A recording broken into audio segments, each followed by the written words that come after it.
artificial intelligence. Yes. My concern is the more that we rely on it, rather than use it as a tool, Yes. the more we rely on it, the more our brains shrink and the less competent we become, because it is easy to become enslaved by whoever thinks the most with the most superiority.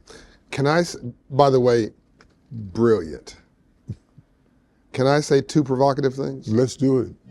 Chapter number 4, searching for truth. I'm going to suggest that AI is another opportunity for humanity to leap, to touch something closer to God's evolution. More power brings more responsibility, more accountability, the need for more morality, to use it properly, as you're saying, to use it so it's not using us. So our brains get bigger, not smaller. But AI, I think, was already there. We're just leaping to discover it. And now we got to figure out how we're using it, whether we pass the test. We've passed every test up to now, not to implode ourselves, to destroy ourselves, to be useful to God, not to be useless to God. I'm going to go back now, because the thing that's mentioned more in the Bible than anything else, 2,000 plus instances, is money. The only time Jesus got upset was when he turned over the table of the money changers in the temple. I'm going to say something. I want you to disagree with me on tape if you disagree with this. We never had this conversation. I think there was battling amongst tribes in the time of Jesus. And I think that, simply put, Jesus was too much truth. He had to go. I think there were people who've served as sort of prophets and helpmates of Jesus over time. I think that, I'm going to jump forward, I think that Gandhi was too much truth. When he tried to make 2 nations and made them one, somebody said he had to go.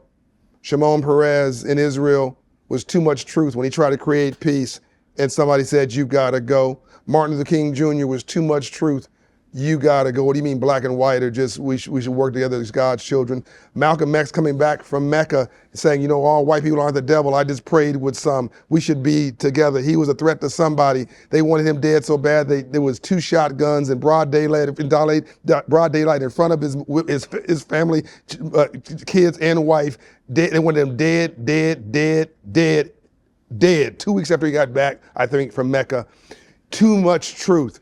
I think that Hold it, let me interject something. Just hold that thought if you can.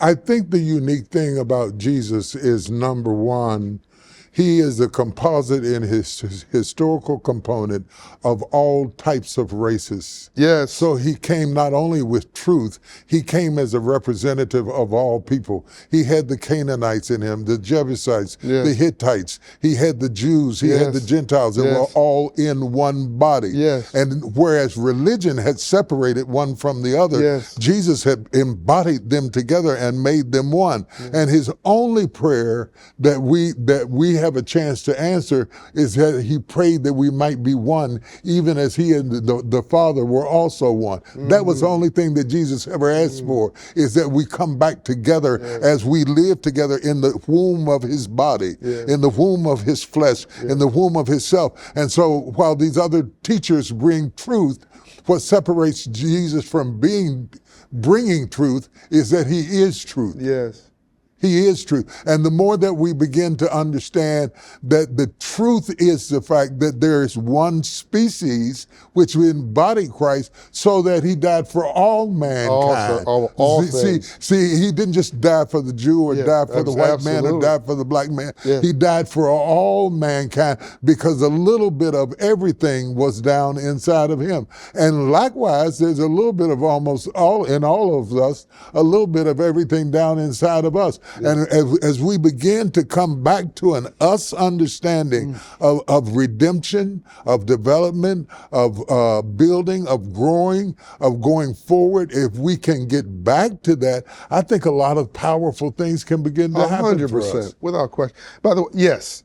Is there anything I've said, by the way, before I say anything else, where I've stubbed my toes spiritually. No, you not stub your toes. It's just that the reason Jesus cleared the temple was because Herod, the government, had taken over the church. So the government was using the money that they raised in Herod's temple and taking advantage of their faith to subsidize the government. Yes. So it ceased to be a spiritual ceremony or offering. It became another way to tax the people and to use their faith to take advantage of them and to pollute the sanctity and the purity of the gospel. And Jesus came over and kicked over the table because he never intended for the government to get in God's business. Okay, and even today, even in the way we marry, according to the state of Georgia, I now pronounce. What does the state of Georgia have to do with this? This is not a state institution, but we keep trying to fuse together that which is spiritual with that which is carnal.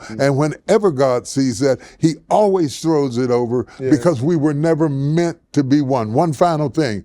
The woman with 20 final things is your podcast. The woman with the alabaster box that comes in and anoints his feet for burial, she has, the box is made out of alabaster, the oil is made out of spikenard. It represented a year's wages. The spikenard never changed the components of the box, and the box never changed the component of the spikenard.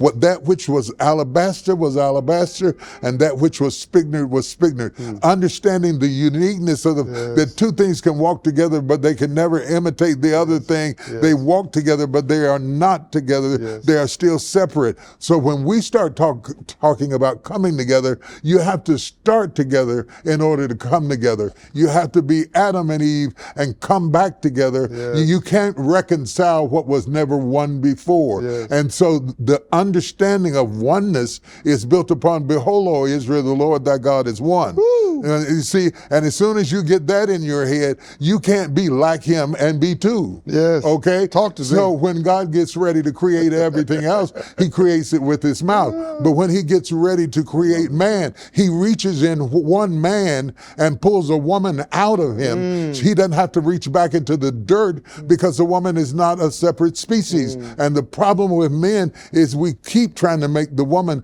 a different species, a lower level species, when in fact she is a part of him. Whoa, man. And so Jesus, back to my point, Jesus clears the temple because Herod has gotten into the business of religion so that he can profit. Bad capitalism. There you go. Dead on the head. And the other thing that we have to think about is the absence of middle class is the absence of industrial growth. Because when we stop being creators, we are left only to be consumers, and it leads to the detriment of the wealthy as well as the poor. I'm going to go one step further. Most wealth came from poor people.